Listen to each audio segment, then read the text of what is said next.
C'est-à-dire qu'on va parler d'un sujet pour le coup très lourd, c'est la prostitution des enfants. Et on en parle avec Armelle Le Bigot-Macot. Vous êtes donc présidente d'une association qui s'appelle Agir contre la prostitution des enfants, parce qu'elle existe en France et les chiffres, alors qui sont des extrapolations, vous le dites vous-même, sont quand même assez conséquents. Bon, alors effectivement, je vais gâcher la fête. Je m'excuse auprès de mon voisin, mais on fait avec l'actualité. Oui, les chiffres sont de toute façon interpellants, d'autant plus interpellants qu'ils sont tabous. Le sujet est tabou.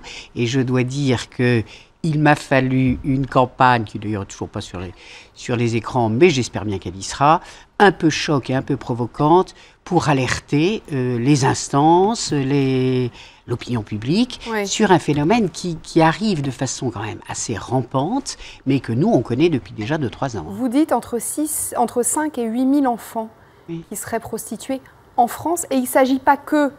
Enfin, pas que, c'est terrible, hein, j'ai l'air de réduire ce ne sont pas que des étudiantes qui se prostituent pour payer leur loyer, ni des enfants venus des filières de pays de l'Est. Ça se passe au collège, ça se passe à l'école, ça se passe au lycée. Ce sont effectivement nos enfants. D'ailleurs, dans les 5 à 8 000, je vous signale que moi, je n'intègre que très peu de ces fameuses étudiantes qui se prostituent pour payer leur loyer, parce qu'elles sont la plupart du temps quand même majeures. Donc ce chiffre est encore plus interpellant quand on parle des mineurs, c'est-à-dire réellement des enfants. Oui, ça arrive effectivement dans les collèges. Alors pourquoi? C'est l'éternelle question. Pourquoi? Tout simplement parce qu'aujourd'hui, il y a une forme de banalisation quand même du rapport sexuel par l'accès, et j'incrimine pas Internet du tout, mais c'est vrai que les gamins ont maintenant un accès évident et que les parents se voient. Mais ça veut dire, pardonnez-moi, je vous coupe, mais il se passe quoi? Ça veut dire que dans les toilettes de l'école, on va aller...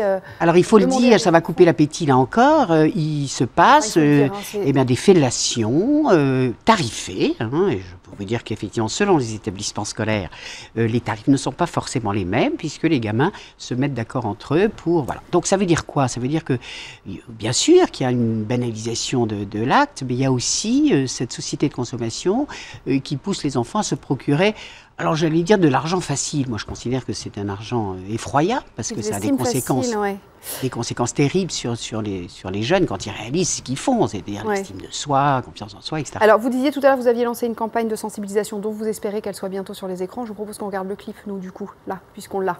Formidable, merci. On va regarder.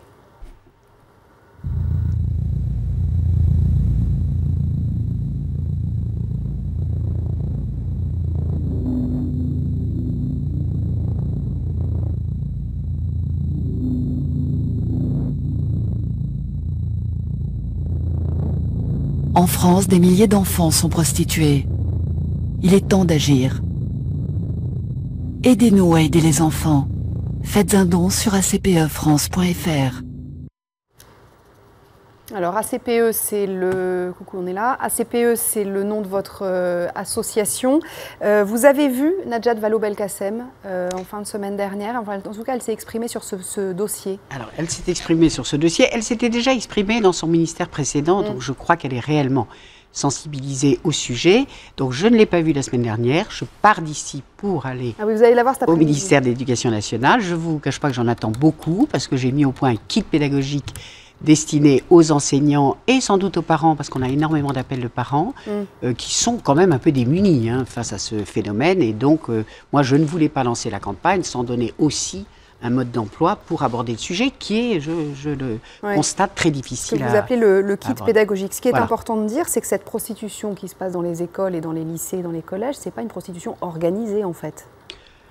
Alors, ce n'est pas une prostitution organisée, mais il y a des formes différentes. Il y a effectivement ce qu'on évoquait dans les toilettes des collèges. Il y a aussi ces jeunes, alors c'est terrible à dire parce que je pense que ce sont des victimes aussi, mais ce sont quand même des petits proxénètes qui mettent à disposition, moyennant finance toujours, de leurs copains, leurs petits amis. Alors on les appelle les boys lovers ou les lovers boys, comme on veut. C'est-à-dire que c'est si tu m'aimes, tu couches avec un tel et bien entendu tu me ramènes l'argent. Donc ça s'appelle quand même, ça a un nom, c'est des petits proxénètes. Donc ça s'appelle, votre association s'appelle ACPE, vous allez voir Najat Vallaud-Belkacem juste en sortant de ce plateau. Merci beaucoup d'être venu nous voir et puis évidemment il faut être vigilant, que vous soyez parent, chef d'établissement, enseignant ou tout autre, évidemment il faut être vigilant. Merci beaucoup madame d'être venue nous voir.